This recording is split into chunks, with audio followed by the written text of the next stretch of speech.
Olá, seja bem-vinda, seja bem-vindo ao programa Educação e Tecnologias, um programa que é coordenado pelo PPGente, o Programa de Pós-Graduação em Educação e Novas Tecnologias da Uninter. E toda semana a gente traz aqui alguém legal, alguém que saiba ou sobre educação, ou sobre tecnologia, ou sobre ambos. E hoje a gente tem aqui Jason Sobreiro, que foi nosso aluno, que foi meu aluno desde sempre, quase. Não fui professor dele no pré, mas quase isso. Né? Comecei a dar aula para ele ainda na graduação, quase no século passado, né? O que revela muito a minha idade. E isso é muito ruim do meu ponto de vista, porque estou ficando muito velhinho. E aí, Jason, tudo susse, cara? Rodrigo, tudo bem? Prazer estar aqui, obrigado pelo convite. É bacana. A gente que está honrado de trazer, é muito legal, cara. É muito legal você poder, sabe, trazer um cara que você admira, que você ajudou, assim, de alguma maneira. Pô, é muito massa. Eu não te falei, mas vou falar agora na frente das câmeras para que todos saibam. Surpresa. Quando eu dou aula de gamificação, eu uso o seu material. Muito obrigado, uma honra para mim. Com o devido crédito. Ó, isso aqui foi feito pelo Jason, que é meu aluno. E no programa eles têm que ler a sua dissertação também. É obrigatório para a disciplina.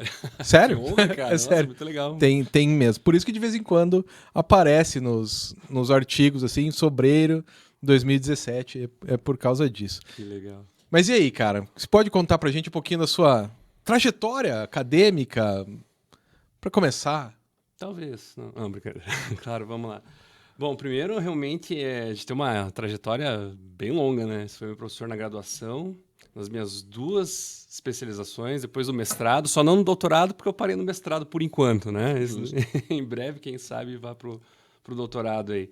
Bom, mas minha graduação, sou formado em sistemas de informação, então já comecei na área da tecnologia, sempre gostei muito da área de TI, e a primeira especialização foi em desenvolvimento para web, e quando estava fazendo essa especialização, comecei a lecionar, né? Inicialmente para o ensino médio técnico da UPET, do Colégio UPET. E foi uma experiência muito legal. Eu gostei muito dessa área educacional e começou algo meio que surgiu essa oportunidade aqui, vou agarrar, vamos ver como começar isso sendo professor. Gostei muito da coisa e comecei a me especializar mais ainda na área de educação.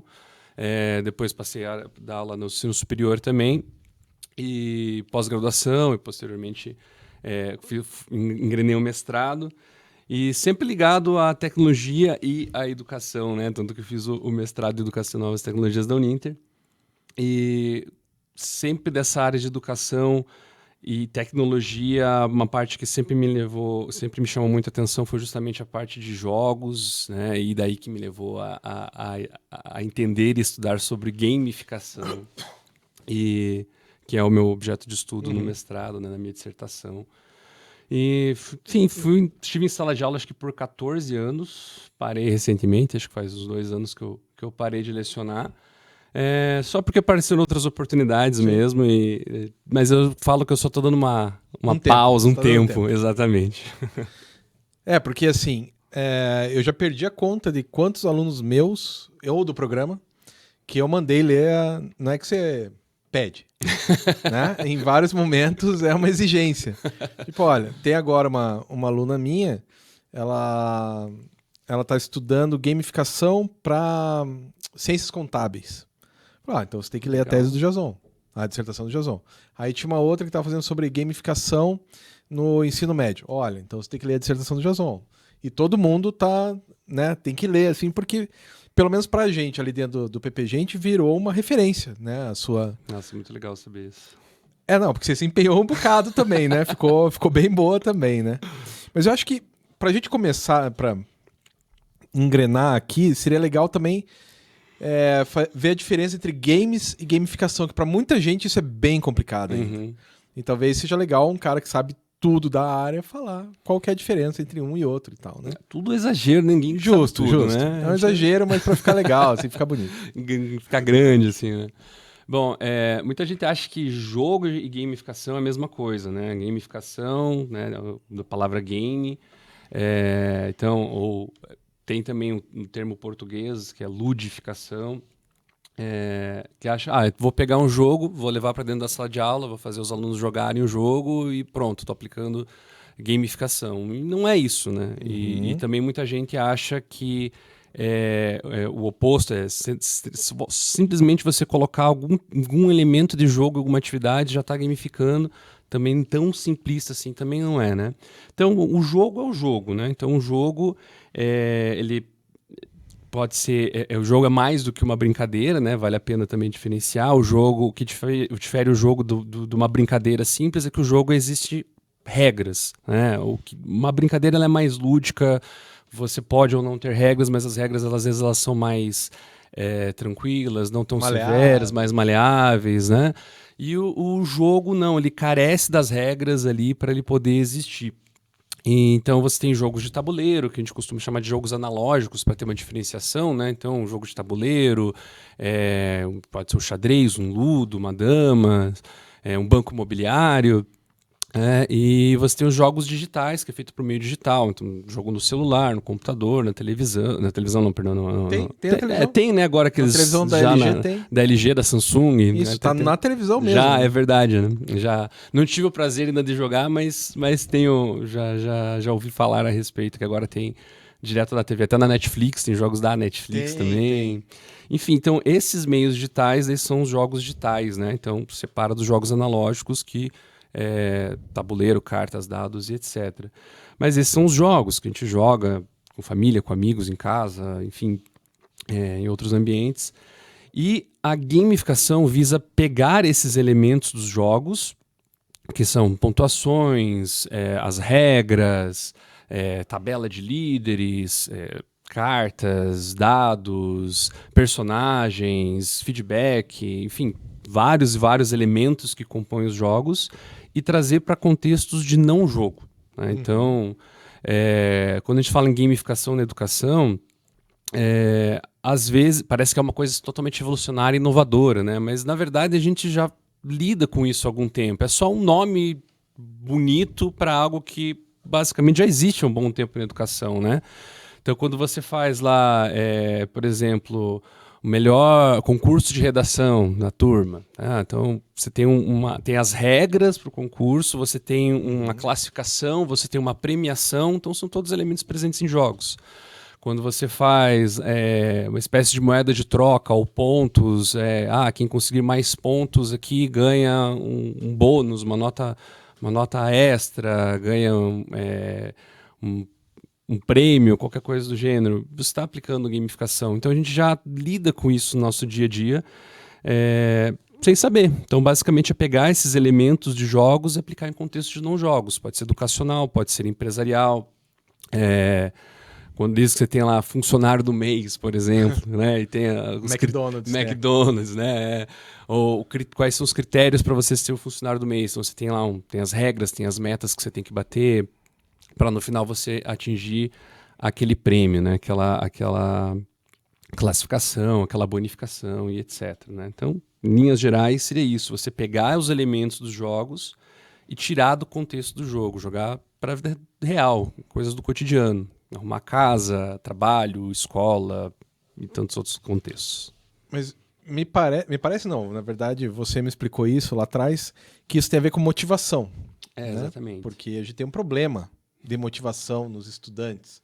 Quer dizer, não só nos estudantes, para arrumar a casa geral, também, né? Como você acabou de falar. Tipo, ninguém acha legal, poxa, eu vou lavar a louça, uau! Ninguém pensa isso. Então, talvez a gamificação tenha a ver mais com motivação do que com fazer a parada, né? Ela é um elemento para contribuir com a motivação do indivíduo. Quando a gente diz contribuir, é uma ferramenta, algo que visa tentar melhorar, aumentar o engajamento da pessoa, do indivíduo, do aluno, etc. Porque você tem que fazer uma tarefa que você sabe que é tediosa e que você não quer fazer, mas você precisa fazer. Então, como que eu posso tornar essa tarefa menos tediosa, ou mais divertida, ou melhorar o engajamento da pessoa, a motivação da pessoa em realizar aquilo? Aí a gamificação é um elemento muito importante. Ele ajuda justamente, visa contribuir, visa ajudar nessa motivação. Acontece que a motivação ela tem dois tipos, né? Você tem a motivação intrínseca e a extrínseca. Cara, explique isso, que isso é bom demais para. Daí depois, agora eu tô pensando nisso, não tinha pensado ainda, mas depois eu vou pegar esse programa e daí eu vou mandar para as pessoinhas que estão precisando, alguns alunos aí que estão precisando. Então explica aí a diferença. Justo. Então, bom, a gente tem aquela motivação intrínseca, que é aquilo que parte da gente, né? Algo que é muito pessoal, né? Intrínseco, vem de nós. Então, essa é mais difícil você atingir. Porque cada um tem a sua motivação intrínseca, cada um sabe aquilo que te motiva ou não. Mas você tem a extrínseca, que parte do ambiente, que você vai criar ali, tentar proporcionar um engajamento, inserir elementos naquele ambiente para melhorar a motivação do indivíduo de alguma forma, né? Essa é a extrínseca. Então, uma sala de aula, por exemplo, a minha motivação intrínseca poderia ser, eu quero ser o melhor aluno da turma, eu quero tirar 10 em tudo, ou eu só quero passar nessa matéria, nessa disciplina, e né, não gosto dela, só quero tirar o mínimo necessário. Mas o professor pode, sabendo que às vezes é uma atividade mais tediosa, mais chata, mais complicada, que vai exigir mais dos alunos, usar da gamificação para contribuir com essa motivação extrínseca. Então, parte do exterior para o aluno, parte do ambiente, parte do professor, da disciplina, da sala, para o aluno. Então, ele pode promover, por exemplo, vamos ter que fazer uma pesquisa na biblioteca. Então, ao invés de simplesmente, vai lá, leia os livros e faça uma resenha sobre, o professor pode dizer, por exemplo, propor a resolução de um enigma, ou para achar o tesouro de um pirata. E para isso, os alunos precisam fazer as pesquisas lá, buscar o conhecimento lá na biblioteca, porque cada livro tem um pedaço da resposta que vai resolver o enigma e que vai levar os alunos ao tesouro do pirata. Então, esse tipo de jogo é um bom exemplo da gamificação aplicado num contexto educacional, dentro da sala de aula, e é uma motivação extrínseca, né? Então, parte de fora, e isso pode contribuir com a motivação daí intrínseca, porque daí isso pode mexer com o aluno de certa forma, no qual ele pode pensar, poxa, isso aqui é legal, eu quero chegar no tesouro antes, eu quero que minha equipe ganhe, e conforme ele vai mergulhando naquela brincadeira, naquela atividade, ele pode realmente se sentir motivado a aprender mais sobre aquilo. E daqui a 10 anos, ser um cara louco de ler o próximo livro que sai, ele vai comprar, porque exatamente, a motivação está intrínseca. Porque agora a motivação é intrínseca, né? Então, um exemplo. Isso é bem bacana. E assim, tem um outro exemplo também que eu queria que você contasse, que é o exemplo que você fez com a tua sala de aula lá do ensino médio, que tá um pedaço, tá na dissertação e tal, mas foi mais do que na dissertação você pegou um recorte de uma turma e tal. Mas você fez um estudo? Você fez uma prática, né? Foi uma prática, na verdade. Você fez uma prática que durou aí o quê? Uns 2 anos? Não chegou a tanto, acho que foi um semestre e não consegui fechar um ano inteiro com a prática, porque, na verdade, o negócio começou a crescer muito, começou com uma coisa simples e eu não estava preparado para as dimensões que tomou e eu tive que encerrar a prática, mas eu acabei replicando ela em menor escala, daí de forma mais controlada em outras turmas e até mesmo na faculdade, até mesmo no mestrado lá a gente chegou a fazer atividade, né? Que foi transformar determinado conteúdo, acho que eu peguei 1 ou 2 bimestres, eu não me recordo agora, porque fazem mais de 10 anos, mas eu peguei 1 ou 2 bimestres de um assunto que eu sabia que era extremamente complicado. Que era fazer conta, né? Lista de... Eram algoritmos, né? Era aula de algoritmos de programação, se não me engano, para o ensino médio, mas eu estava entrando num assunto delicado e era no médio técnico, e eu sabia que tinha muito aluno lá que não gostava da parte de programação, mas estava lá porque tinha que estar, porque o pai matriculou e mandou e tal. Eu falei, como é que eu vou transformar esse assunto que eu sei que é pesado, que eu sei que é chato, que eu sei que eles não gostam, em algo mais interessante? Na época eu jogava muito RPG de mesa. D&D mesmo, dado, papel, lápis, borracha, era isso. E eu falei, poxa, acho que eu vou tentar aqui fazer um esquema, que eu sabia que os alunos também gostavam de RPG, em transformar a aula meio que como se fosse um jogo de RPG. Então, eu criei as guildas, que eram as guildas dos magos, dos guerreiros e acho que dos ladrões, se eu não me engano agora. E cada guilda tinha uma habilidade especial que eles poderiam usar durante a aula ou durante a prova. Não eram dos ladrões, eram dos arqueiros, lembrei agora. Então, era dos arqueiros, lá dos rangers, dos guerreiros e dos magos. E quais eram essas habilidades, assim? Então, por exemplo, na prova teórica, se você fosse da guilda dos arqueiros, você poderia usar a habilidade do disparo duplo. que permitia você marcar 2 alternativas em resposta, em questões de múltipla escolha. E as 2 valiam. Exatamente, né? Se você acertasse, se uma das 2 estivesse certa, estava valendo. O mago tinha da resposta certeira, que ele podia marcar qualquer coisa que ele acertava, ganhava a questão. Mas e como é que eles chegavam, né? Como é que eles ganhavam? Como se podia usar essas habilidades? Tá faltando um, cara. Esse era do mago, do guerreiro. Acho que o guerreiro ou bárbaro, não lembro. O guerreiro, acho que era o ataque crítico. Que ele sempre acertava a resposta. E como é que ele fazia isso? Ele literalmente me perguntava qual era a resposta. Muito bom, muito bom. Perguntava o professor, muito bem. Então, era ataque crítico, acerto crítico. Então, entre outras, né? Essas são as que eu lembro agora. Mas tinham outras habilidades. E como é que eles desbloqueavam essas habilidades? Então, eles eram separados em equipes e cada equipe era de uma determinada guilda. E eles podiam até escolher a guilda, assim, desde que tivesse pelo menos uma equipe representando cada guilda, assim. Aí acabaram tendo, acho que 3 equipes de guerreiros, 2 de rangers e uma de mago. Foi bem diversificado. E para eles ganharem essas habilidades, eles tinham que fazer as atividades normais. E além dos pontos que cada atividade valia, lista de tarefas, lá, lista de exercício, tinha lá quantos pontos valiam, porque tinha que avaliar ainda dentro do sistema normal, né? E do lado tinha a quantidade de experiência, de pontos de experiência que aquela XP, né? Popular XP, que aquela atividade valia. Então, essa atividade aqui vale 1 ponto, mas ela convertida ela vale 60 XP. Então, é bastante, porque quando eles chegassem em 100 XP, eles podiam escolher lá qual habilidade eles queriam lá para eles poderem usar. Então eu tinha que ter um controle paralelo. Então, além das notas dos alunos, tinha que ter uma planilha que dizia lá qual era O João tem 50 XP, exatamente. A Maria tem 80 XP. O João tá na guilda dos guerreiros, atualmente tem 50 XP. Daí quando ele alcançava os 100 XP, ele escolhia qual habilidade. Então tinha que ter lá, o João tem 100 XP e ele escolheu lá o acerto crítico. Sempre tinha 2 para eles poderem escolher quais que eles queriam. E daí, chegava na prova, virava uma coisa muito mais interessante. Porque eles poderiam pegar aquelas habilidades e aplicar na prova. E eles sabiam que eles só podiam usar uma vez aquela habilidade durante a prova. Então eles escolhiam qual era o momento certo para poder usar. Claro.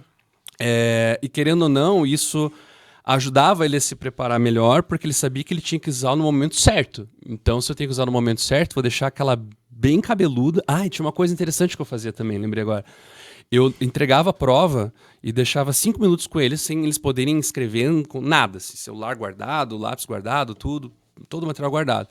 Então, eles tinham 5 minutos com a prova. Que é muito tempo. Que é tempo pra caramba. E eles podiam ler as questões, conversar entre si, trocar informação ali, o máximo de informação possível. E daí, quando eles iam fazer a prova, eles já sabiam qual era a questão que eles não sabiam e que eles iam usar a habilidade. Sim. O resto, ou eles já tinham estudado antes, ou eles conseguiram ali conversando com os colegas. Então, isso gerou um aumento considerável na participação dos alunos nas atividades.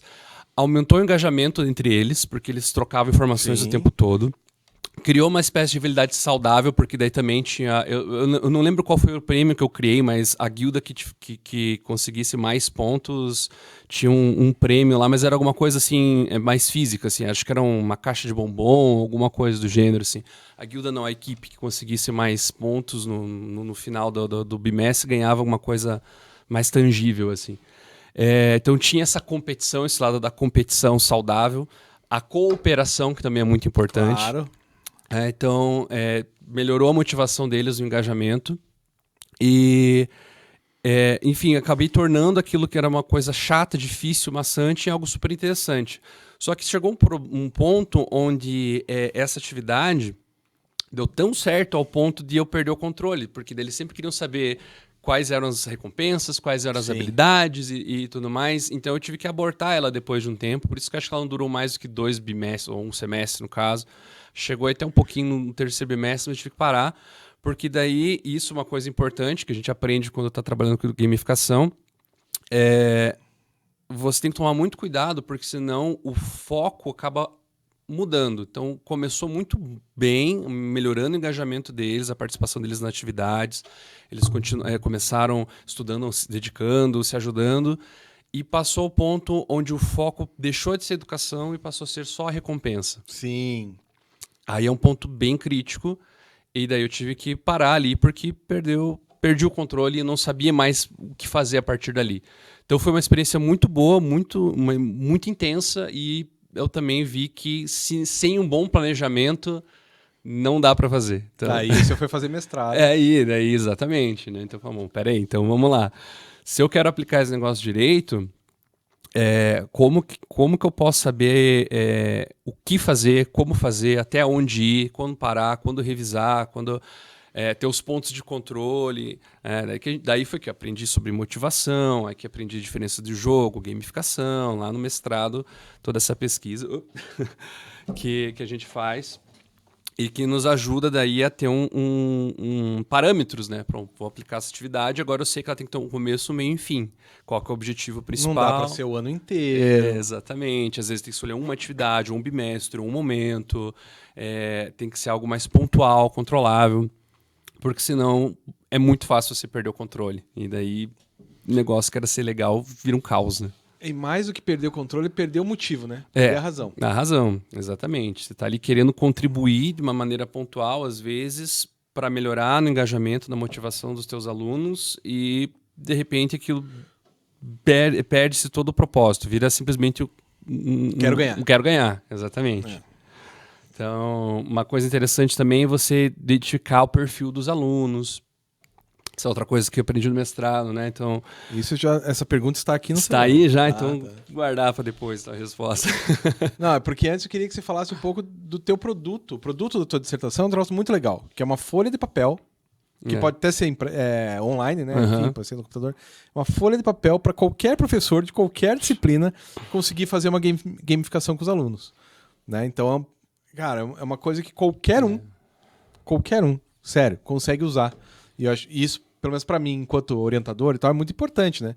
Porque você pode fazer realmente uma coisa para sua comunidade, e é super importante, mas às vezes quando isso extrapola a sua comunidade, pode ser usado em outras, e no seu caso aí, você pode usar em qualquer sala de aula, assim, depois que aprendeu a ler em qualquer... Cara, dá para você usar no doutorado, dá para você usar no, sei lá, no 6º ano, né, do ensino fundamental. E assim, como que é esse material? Eu sei, mas para contar para as pessoas. Claro, justo. Ele é um material baseado em ficha de RPG. Como eu comentei, né, a motivação inicial de tudo isso, a minha motivação intrínseca de tudo isso era justamente que eu jogava RPG. E foi daí que eu tirei os elementos para fazer minha primeira atividade gamificada, sem antes saber o que era gamificação. Acho que o termo, na época, nem existia, eu estava muito embrionário ainda. Apesar de que eu já falei, o conceito já está aí há muito tempo, a gente já usa, mas ainda talvez não tivesse o termo bonito. Mas até antes de eu saber que era gamificação, eu adorava RPG.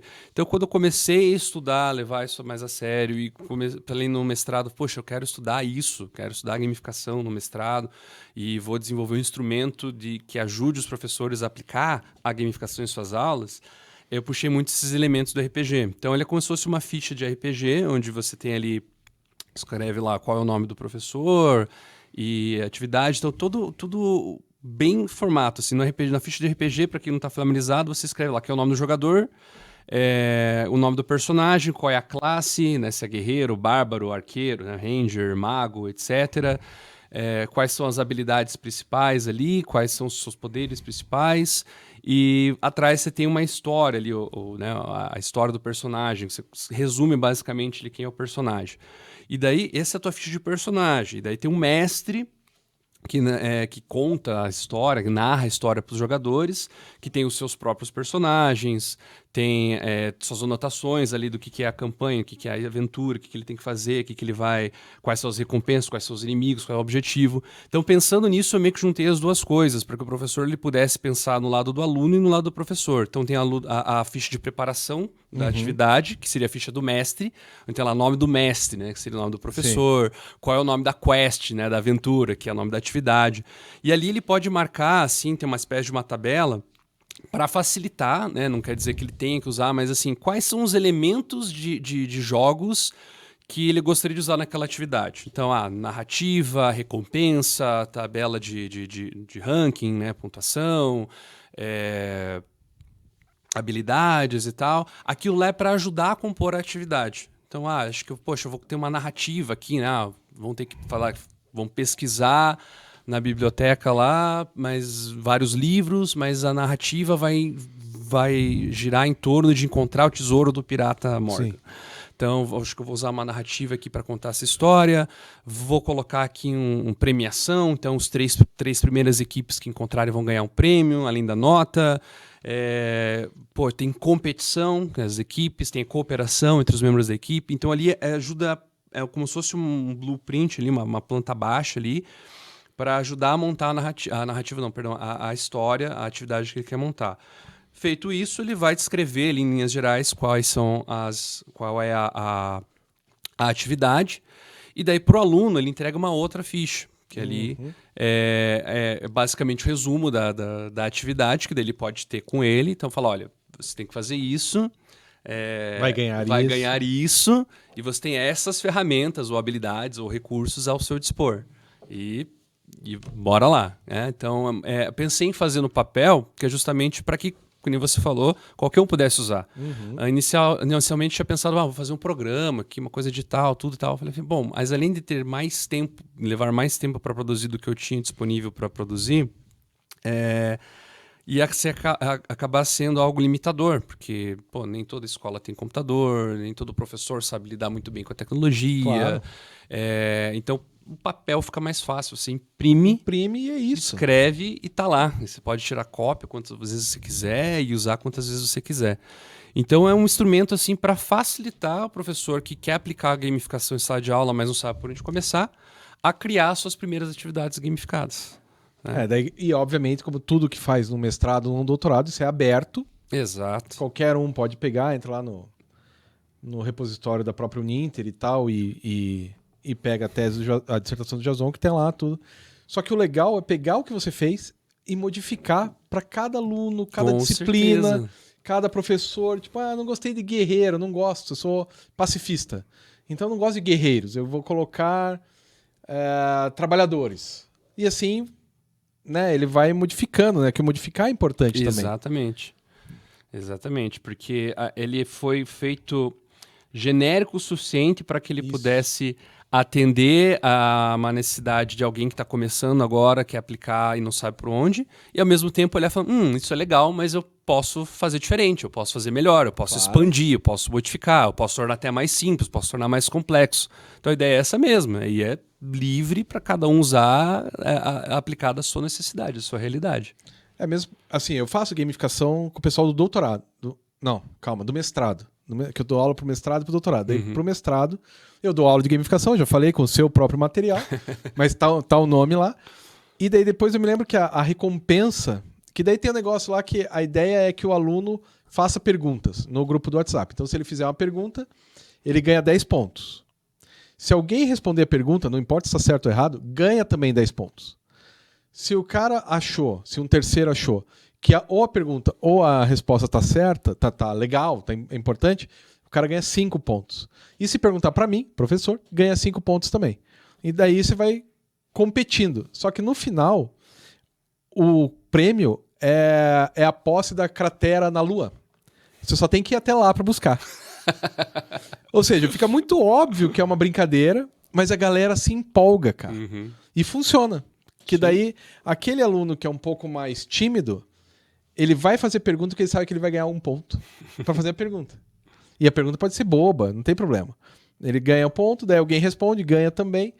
E no final das contas todo mundo acha bacana e tal, porque a ideia é instigar a cooperação. Nesse caso, é a cooperação mais do que... Mesmo porque, vamos combinar que ninguém quer uma cratera na Lua, já que não dá para ter, né? Ou será que não? Ou será que... Vai que... Vai que, né? Tem uma coisa legal que você falou sobre narrativa.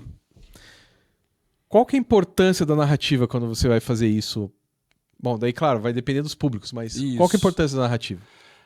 A narrativa é um elemento muito importante nos jogos. Embora possam existir jogos sem narrativa, sim, tanto jogos analógicos quanto digitais podem ou não possuir narrativa.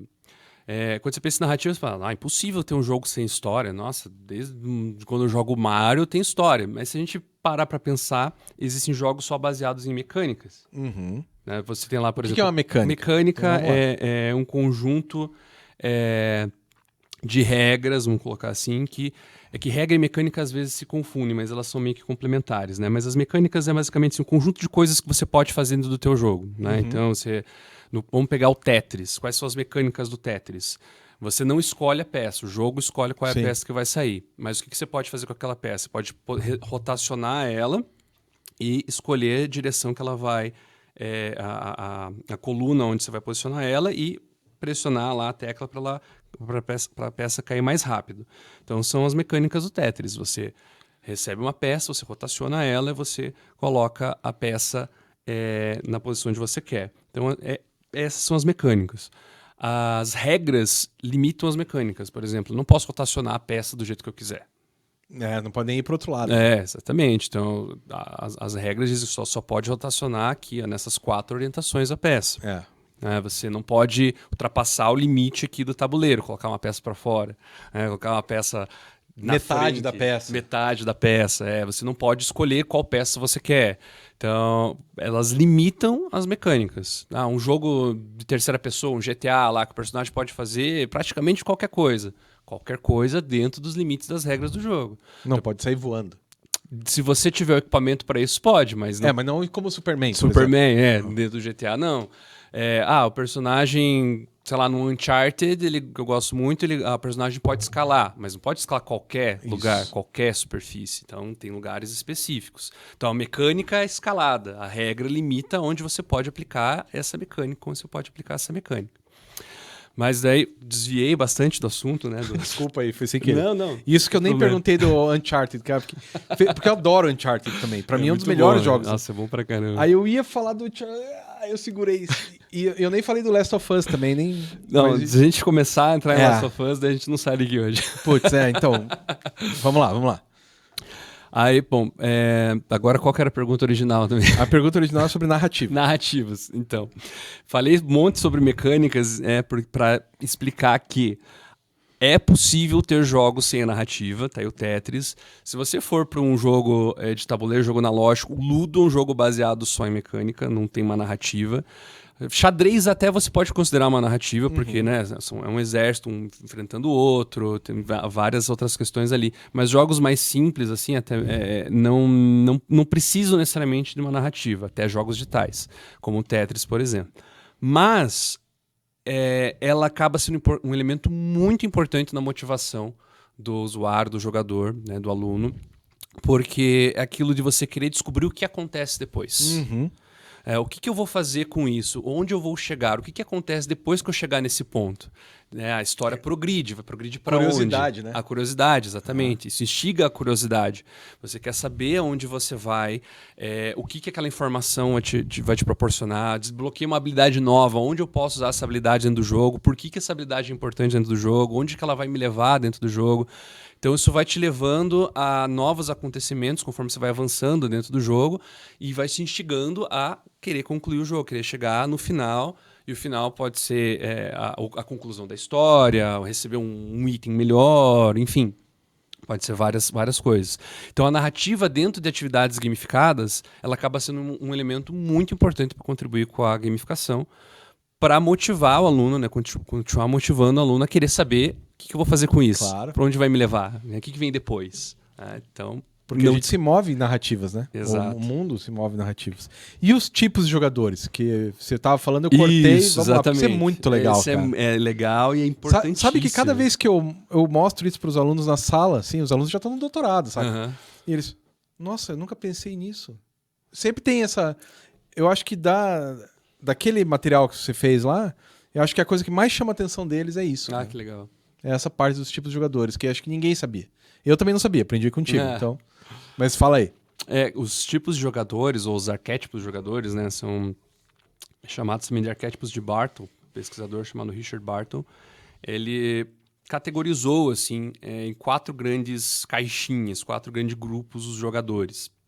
Então você tem os conquistadores, que são aqueles que buscam, como o próprio nome sugere, conquistas, e conquista aqui pode ser várias coisas. Nos jogos digitais há uma coisa bem comum, que são os troféus ou os achievements, né, as conquistas, que basicamente o jogo te dá lá um punhado de tarefas. Mate 1000 inimigos com tiro na cabeça. Colete todos os gibis espalhados pelo mundo e tal. Então, quando você completa essas tarefas, você ganha um troféu ou um achievement, uma conquista. Então, os conquistadores são esses jogadores que eles querem ter todas as conquistas, né? Querem conquistar as conquistas, vamos ser redundantes aqui, né? Mas eles querem obter tudo que o jogo tem para oferecer. Então, achar todos os lugares secretos, resgatar todos os personagens, coletar todos os colecionáveis, conseguir todos os troféus do jogo. Então, a motivação principal deles é essa, é a recompensa através de concluir todas essas tarefas, né? Digamos assim. Aí você tem os socializadores, que a motivação principal desses jogadores é a socialização. Então, eles preferem jogos cooperativos do que competitivos, jogos mais sociais, jogos que eles podem interagir com outros jogadores, ajudar, jogar junto para enfrentar inimigos ou um objetivo em comum.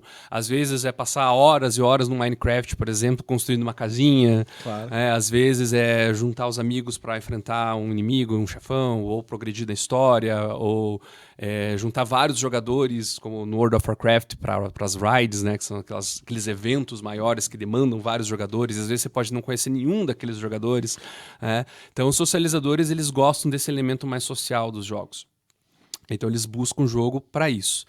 Tanto os jogos presenciais, jogos analógicos, assim, eles preferem jogar jogos mais cooperativos e competitivos, quanto nos jogos online, né, os jogos digitais também. Aí você tem também os assassinos, que são os jogadores mais agressivos.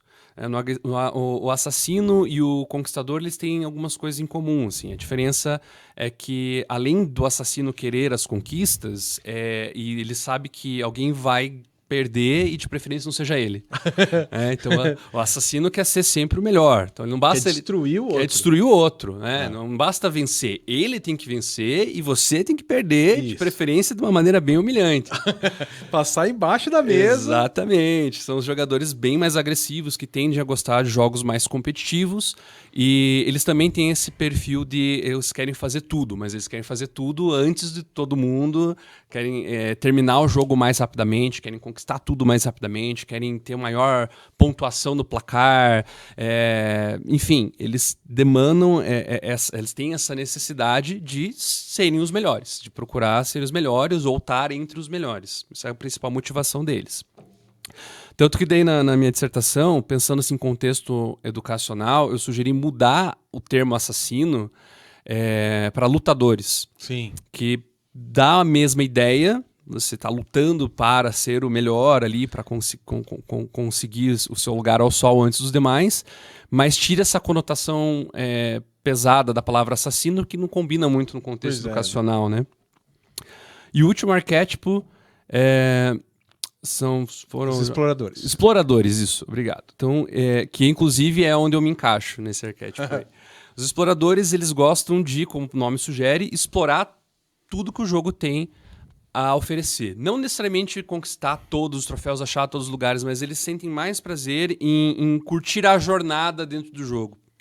Então, eu sou um que sou apaixonado pelos cenários dos jogos. Sim. Então, quando estou jogando um Uncharted, um Last of Us ou outros jogos assim, similares, eu passo horas olhando cada detalhe do cenário. Eu gosto de ver os detalhes. Logo no começo do Last of Us, lá, por exemplo, o primeiro, tem uma área, quando você sai lá da zona de quarentena, para quem conhece o jogo, é a primeira área do jogo, quando o jogo começa efetivamente, você sai da zona de quarentena e você vai para o mundo exterior. Daí você começa a ver como que está o mundo depois de 20 anos de apocalipse. Assim, né? Então, muita coisa foi largada às pressas. Uma hora você está numa lanchonete e você vê que tipo, tem pratos jogados em cima da mesa, e copos de milkshake, hambúrguer e tal. As pessoas basicamente largaram tudo e saíram correndo. E você começa a observar os detalhes de quem desenvolveu o jogo, né, da Naughty Dog. E no cardápio, no menu, na parede escrito a giz, num talher jogado, numa jaqueta jogada em cima de um banco, num copo quebrado no chão. Esse tipo de coisa me fascina. Tipo no Assassin's Creed, que você começa a subir todos os prédios. Exatamente. No Assassin's Creed 2 lá, que é que é em Roma, lembra? Aham, Eu sim. subi em todos os prédios para ver a construção. Para ver, né, e analisar toda a cidade. Então é fantástico. Então eu gosto muito desse tipo de experiência que os jogos proporcionam. Então, atualmente, né, recém lançou o novo Zelda no Switch, o Zelda Tears of the Kingdom. Fantástico, já fácil os meus jogos favoritos da vida, assim.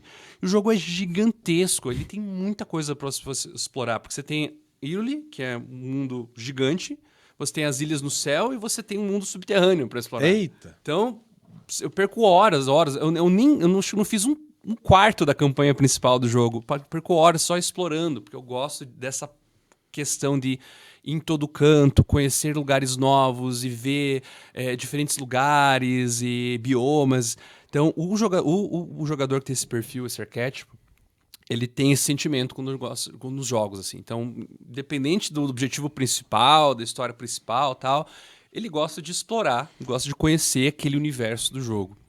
E uma coisa legal que o Bartol fala é que você pode se identificar com qualquer um desses 4, primariamente, mas todos os 4 existem dentro de você em uma proporção maior ou menor grau, exatamente.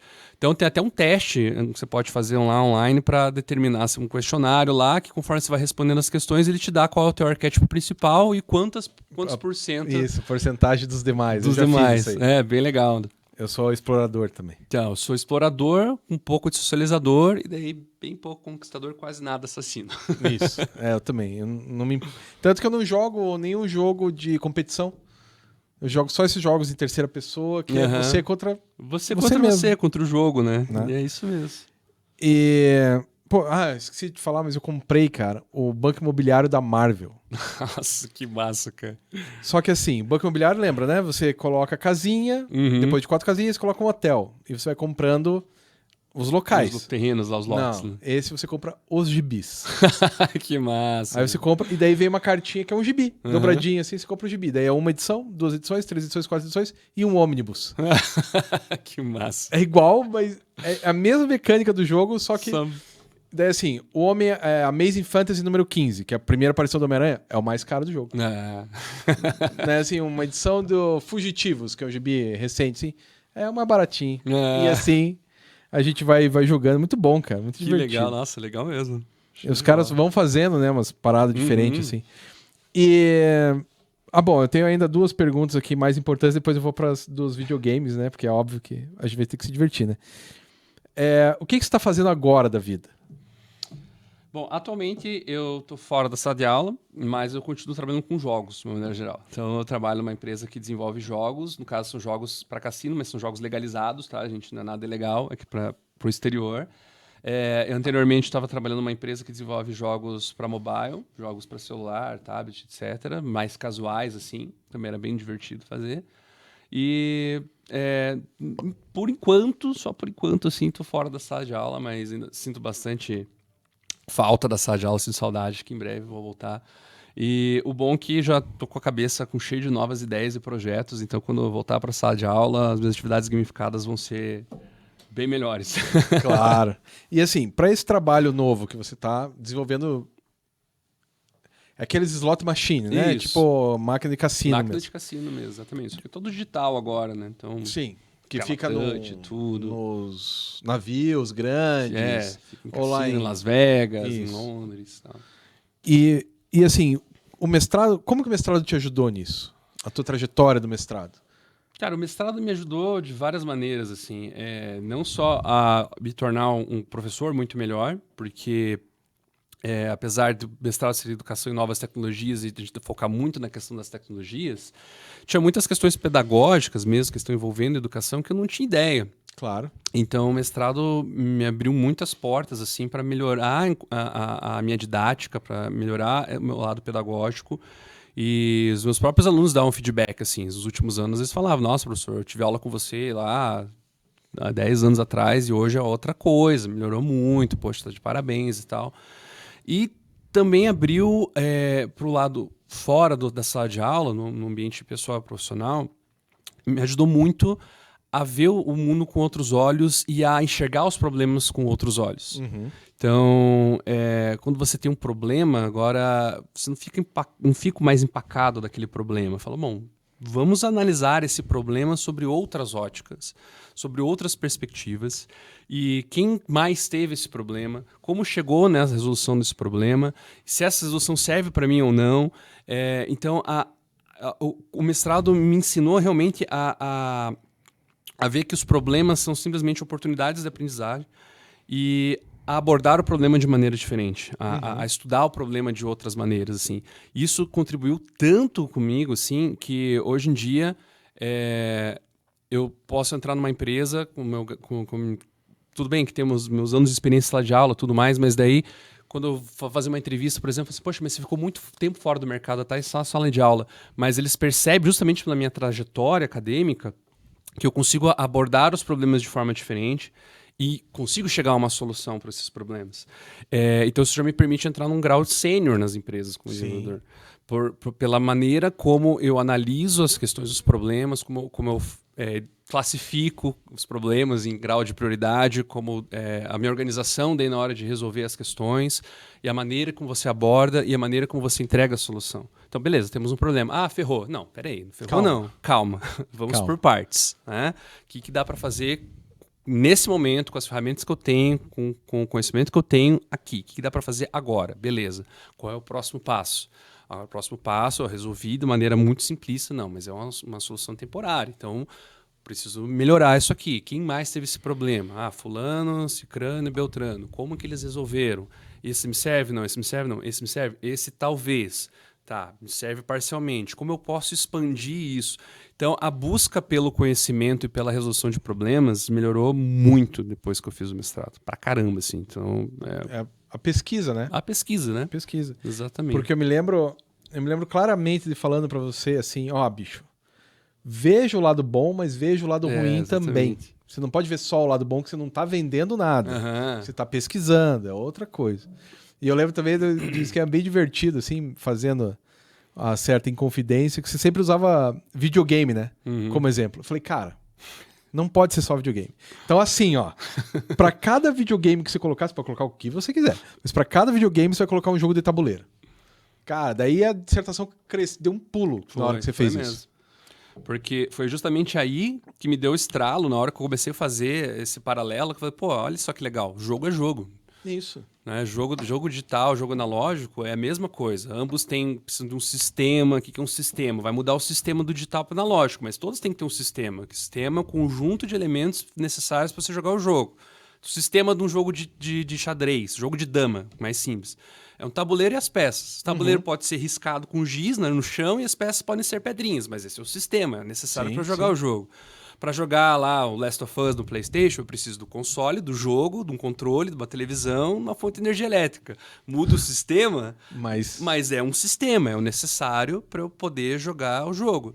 Então eu falo, muda aqui, mas é a mesma coisa. Daí, ambos têm regras, ambos têm mecânica, têm objetivos, metas, recompensas. Então você via que os elementos de jogos estavam presentes ali. Foi justamente nessa hora que você me deu o toque. Falei, cara, não, sai um pouco do videogame, olha um pouco pro analógico. Que daí na minha pesquisa eu comecei a fazer esses paralelos e falei, olha que legal, jogo é jogo. Pois é. Né? Então, daí a pesquisa deu uma deslanchada. Né? Então, assim, e o Last of Us? O que você achou da adaptação?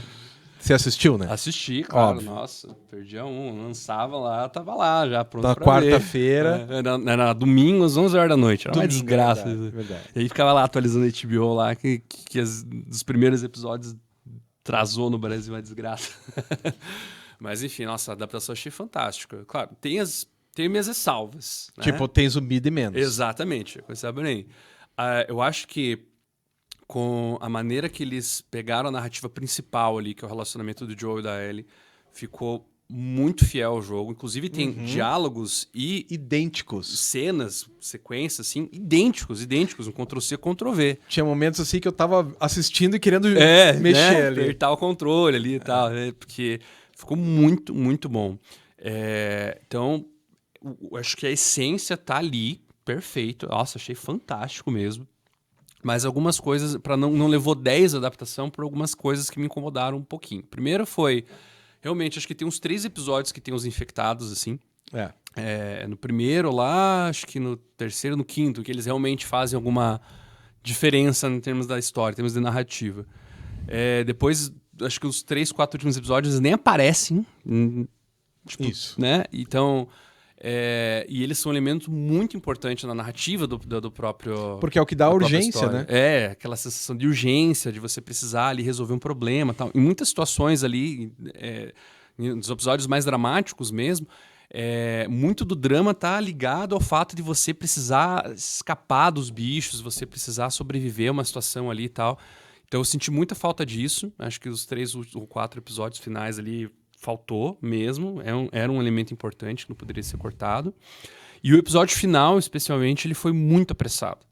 Era um episódio que ele deveria ter 1h30 de duração. Deveria ter 3 episódios. Sabe? Ele teve, acho que, 40 minutos, nem isso, assim. Então, várias... e daí acabou sendo muito atropelado, assim, porque como eu já sabia que ia acontecer, e eu vi acontecer numa velocidade muito rápida, eu falei, nossa, vai acabar o episódio já. E dito feito, pum, acabou. Então...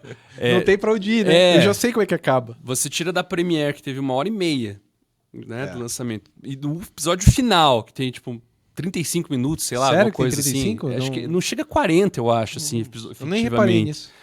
É um gap muito grande, sabe? Então você esperava que tivesse uma resolução, embora, pra quem não jogou o jogo, acaba exatamente igual no seriado. Igual. Pá, as mesmas falas, mesmo plano, tudo, igual. O final é o mesmo.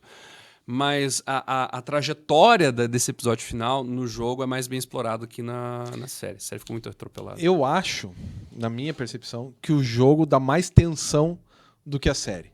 No jogo você fica muito mais tenso. Ah, isso é verdade. Pode ser porque sou eu que tô mexendo. Você tá ali né? controlando, né? Mas assim, o jogo me deixa muito tenso. Não, e a série é tenso. Mas o jogo você fica...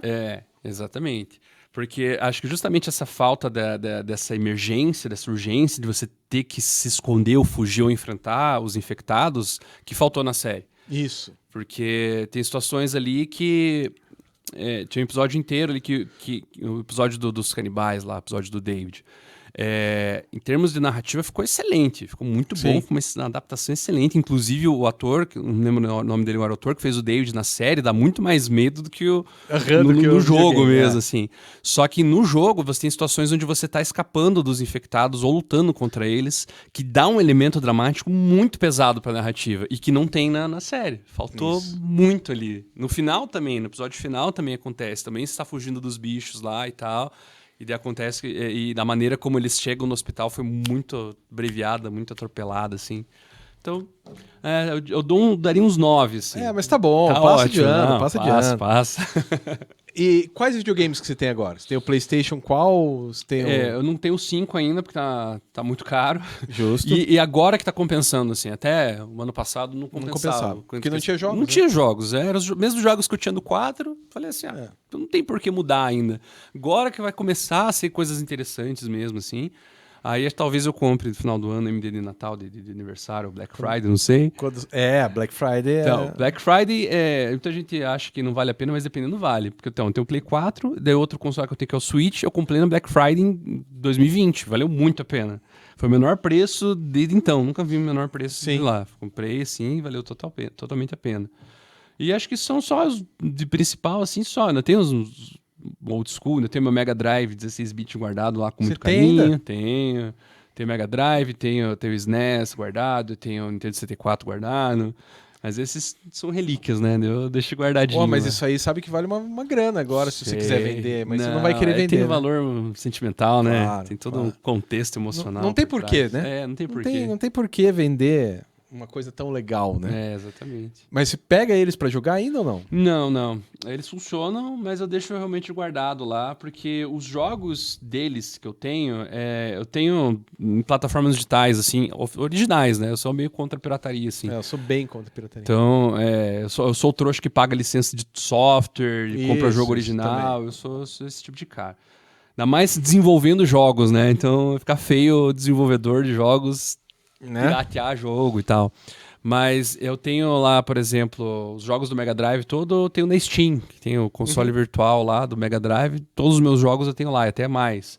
Tem até no próprio Switch, que tem um emulador. Um emulador licenciado mesmo lá. Você paga lá anualmente uma taxa lá pro Nintendo Switch Online. E ele te dá vários jogos de Nintendo 64, Nintendinho, Super Nintendo, Mega Drive, Game Boy Advance pra você jogar à vontade lá. Então é um emulador oficial, assim, licenciado. Então eu acabo não precisando tirar os originais da caixa. Deixa guardado lá, Mas, bonito. então, essa aqui minha pergunta é, funciona a televisão nova? Só com adaptador. Você precisa de um adaptador. Não é só plugar lá na saída antena. de áudio e vídeo, porque vai ficar imagem, uns pixels do tamanho do abacate, assim. Você tem que comprar um aparelhinho que se chama Upscaler, que você pluga nele, daí você pluga na TV, daí ele meio que faz uma compensação, assim, para que você possa jogar. Diminui os pixels. Para que fique um negócio jogável, assim, não fique uns pixels desse tamanho na tela, assim. Porque senão fica meio... Porque eu lembro que um amigo meu descobriu um Atari. Cara, achei o Atari na casa da minha mãe, vamos jogar e tal. Não tem TV. Não tem como. Ou joga uma TV de tubo, normal. Não tem. A gente não tem mais TV de tubo. Então, E mesmo a TV de tubo, as últimas que saíram, já não tinha mais aquele negocinho da antena, né? Porque ele lembra que ligava na antena. Aquela caixinha que ligava na antena. Não tem mais, cara. O meu Mega Drive ainda é desse. O Mega Drive ainda é desse de ligar na antena. O 64 já era do áudio e vídeo, mas o Mega Drive ainda é daquela caixinha que você ligava Isso. lá. Canal 3. Virava lá. Que funcionava também no TK-80. Exatamente. Que era o computador, pra quem não sabe o que é TK-80, é porque você é novo. Mas enfim, cara, é muito legal, muito bacana ter batido esse papo contigo. Se fazia um tempo que a gente não se via também, né? Tempo, verdade. Mas a gente vai ter que acabar por aqui, porque já deu 1 hora de bate-papo e a gente encerra com 1 hora, veja só. Então, cara, de novo, obrigado mesmo. Trago você aqui de volta algum outro momento. Opa, com o maior prazer. Chamar. E assim, galera, espero que semana que vem vocês compareçam de novo, que vai ter mais uma pessoa legal para conversar sobre educação, tecnologia e, de preferência, os dois juntos. Até mais!